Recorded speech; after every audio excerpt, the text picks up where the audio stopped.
Några av er har säkert sett vår video från Skellefteå och hemresan därifrån gick inte riktigt som planerat. Även om nattåg är världens bästa färdmedel så kan saker gå fel. Och i den här videon ska ni få följa med och se hur det kan vara att bli strandsatt på ett nattåg i Norrland.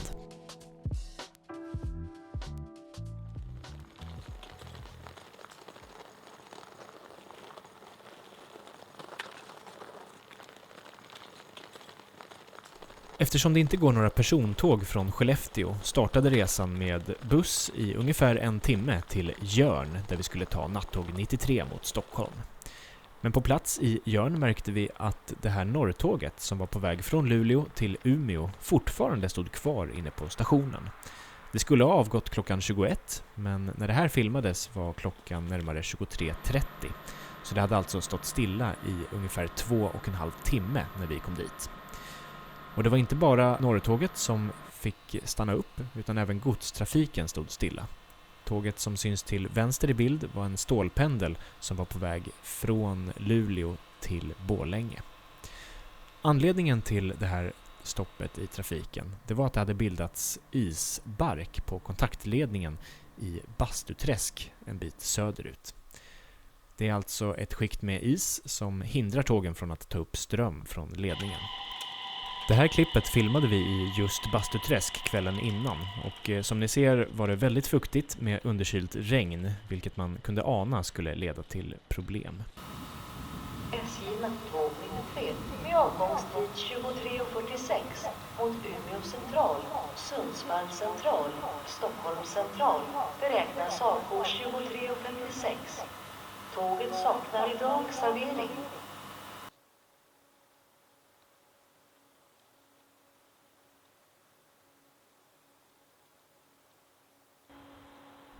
Som ni ser så blockerade godståget plankorsningen precis söder om stationen, vilket förstås antydde att planen inte var att stanna särskilt länge.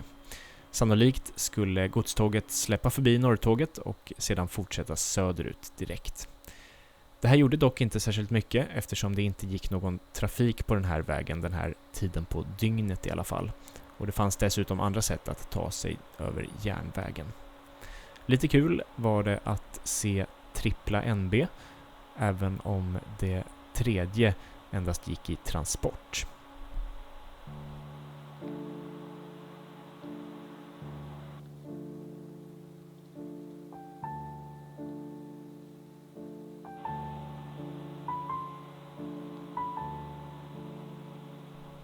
Vid det här laget fanns det inte mycket att göra annat än att snällt stå och vänta. Och eftersom norrtåget stod på det enda spåret vid plattform i Jörn så kunde inte nattåget köra dit förrän det spåret var ledigt. Efter ungefär 1,5 timme vid klockan 1:15 på natten så provade Trafikverket att öppna upp trafiken genom Bastuträsk igen. Norrtåget, som hade stått stilla i nästan 4 timmar, fick bli först ut och agera försökskanin på sträckan.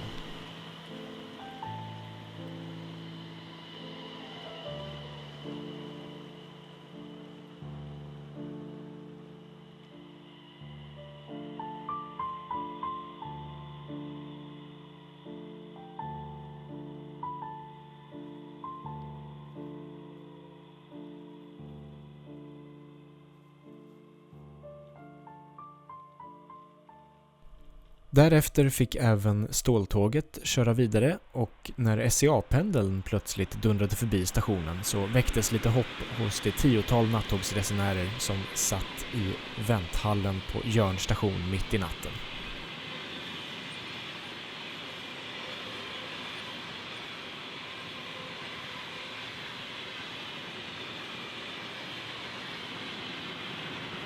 Nattåget som skulle ha avgått klockan 23:46 fick äntligen en beräknad avgångstid klockan 02:09. Och trots den dystra situationen så var det ändå god stämning i vänthallen och det var till och med medresenärer som bjöd på fika.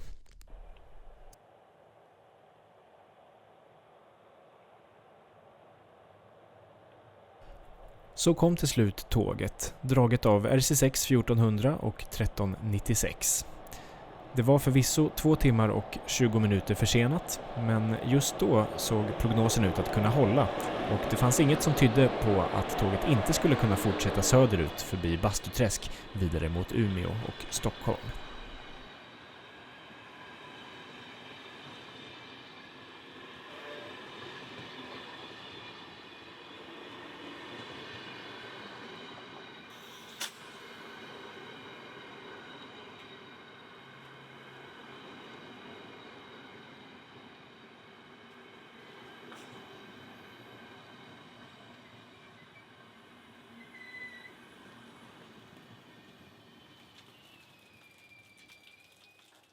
Eftersom klockan hade passerat 2 på natten så var det läggdags direkt efter att jag hade klivit ombord. Och det sista jag såg innan jag somnade var det här arbetsloket som passerade på väg norrut. Av den anledningen så märkte jag inte ens att tåget faktiskt aldrig fortsatte söderut. Det var nog ingen av resenärerna ombord som var beredd på den överraskning som väntade morgonen därpå.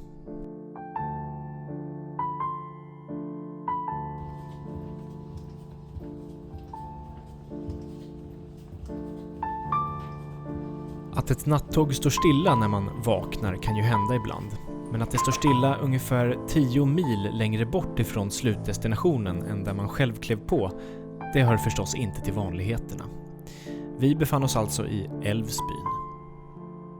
På grund av isbark hade Trafikverket helt enkelt stoppat trafiken genom Bastuträsk igen under natten och tåget hade vänt tillbaka norrut till Älvsbyn medan vi sov.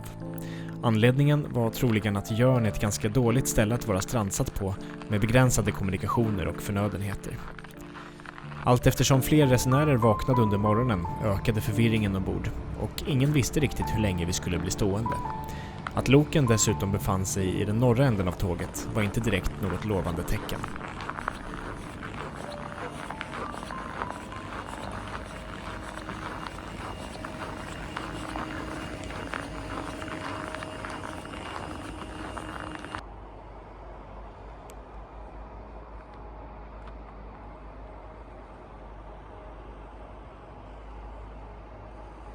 Runt klockan 9 på morgonen gjordes ett utrop där ombordpersonalen förklarade situationen. Då fick vi höra att trafiken förmodligen skulle återupptas inom kort. Efter att smörgåsar hade levererats till oss resenärer gjordes rundgång med loken och därefter började vi faktiskt rulla söderut. Med en försening på cirka 10 timmar zigzackade sig nattåget fram mellan fisk- och stålämneståg som fick ställa sig på sidan längs de snötäckta driftplatserna i södra Norrbotten.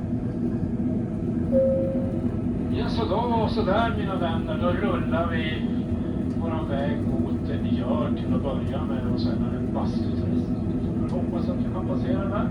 Men så här länge så ser det bra ut. Det är många folk som har. Det blir lite kö nu i tåg så det tar lite tid för oss.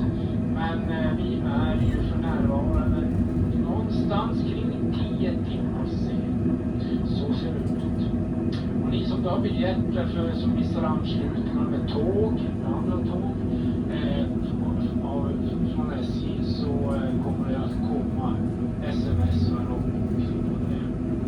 Så att, och kommer det inte får ni ta kontakt med det brukar fungera. Så ser det ut, då får vi hoppas att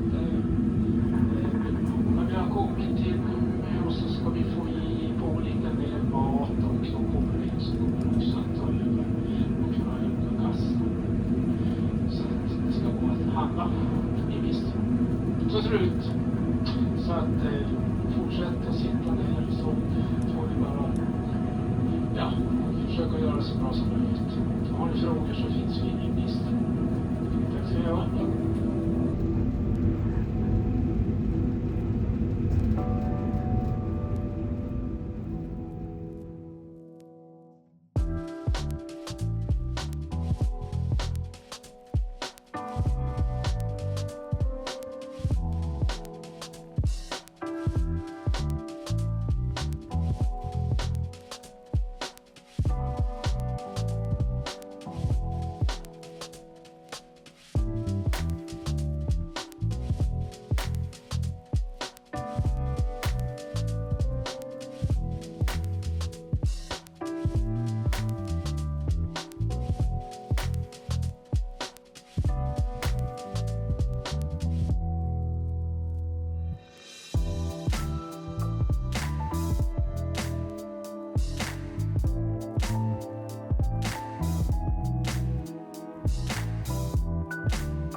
För oss som älskar att åka loktåg genom Norrland och inte hade någon tid att passa fanns det inte någon direkt anledning att klaga.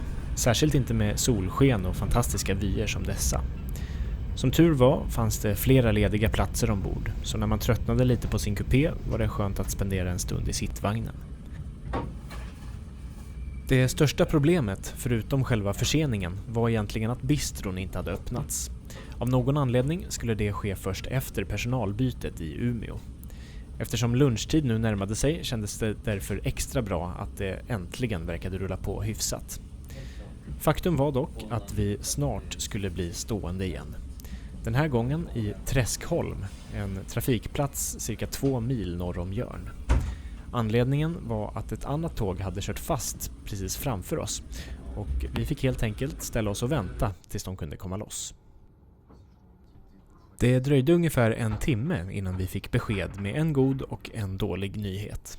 Den goda nyheten var att tåget framför oss hade kommit loss och lyckats köra vidare. Den dåliga nyheten var att isbildningen åter hade orsakat totalstopp genom Bastuträsk. Efter ytterligare 1 timme, när eftermiddagssolen hade sjunkit ner bakom Träskholms granskogar, kom till slut beskedet som många av oss hade fruktat.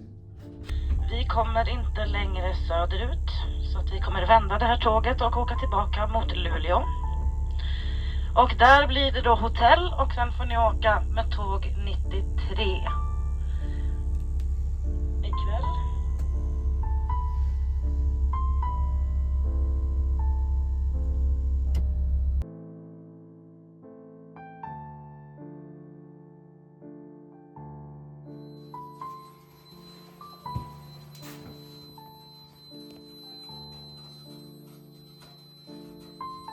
Då var det alltså rundgång som gällde innan tåget skulle köra tillbaka till Älvsbyn och vidare mot Luleå.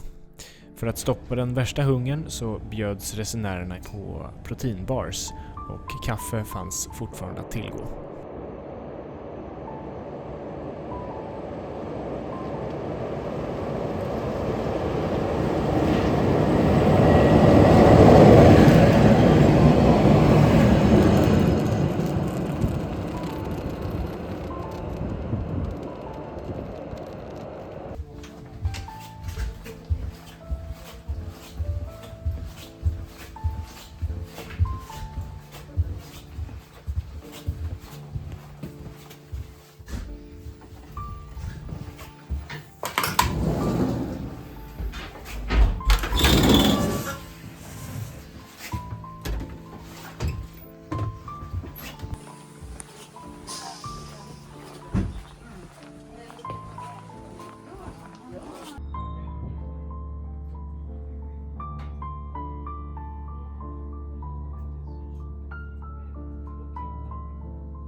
Innan vi påbörjade färden norrut släppte vi förbi ett godståg, så kanske var det inte helt omöjligt att köra viss trafik på banan.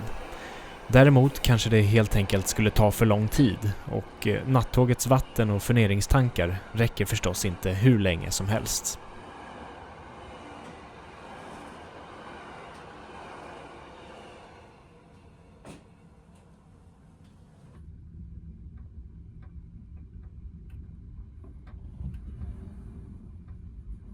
I samband med att vi till slut lämnade Träskholm bakom oss så skiftade vädret plötsligt och ett snöblandat regn drev in över stambanan.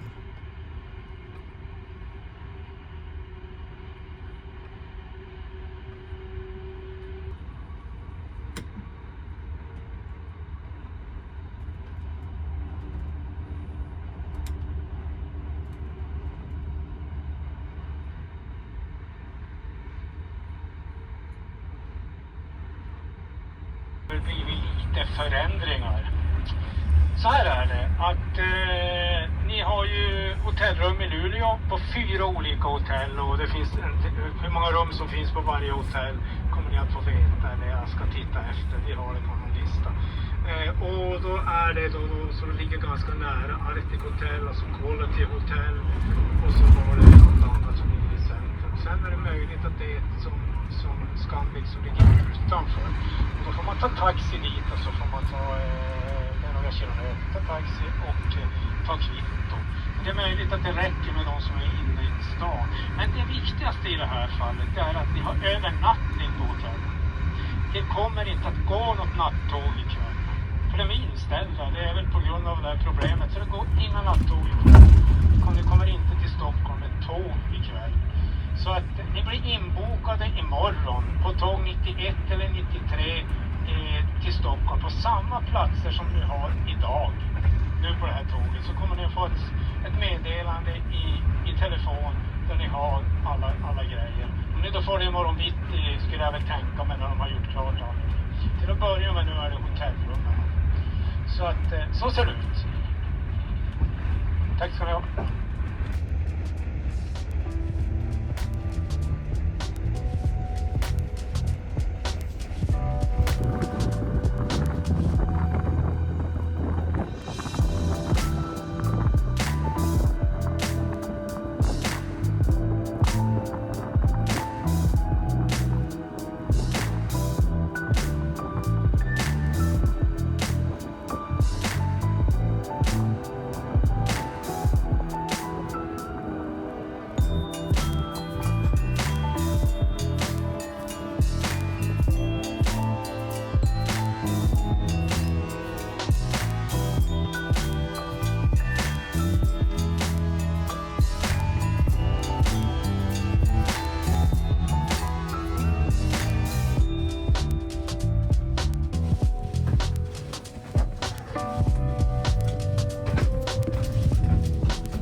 Vid klockan 15 på eftermiddagen, ungefär 5 timmar efter att vi skulle ha varit framme i Stockholm, rullade vi alltså in till Luleå.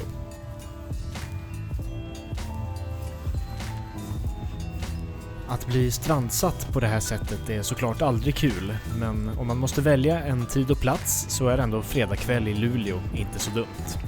Förutom natten på Stadshotellet bjöd SJ även på middag i hotellets restaurang samt en värdecheck som kompensation. Dagen därpå kunde jag till slut ta mig hem, ungefär ett dygn försenad.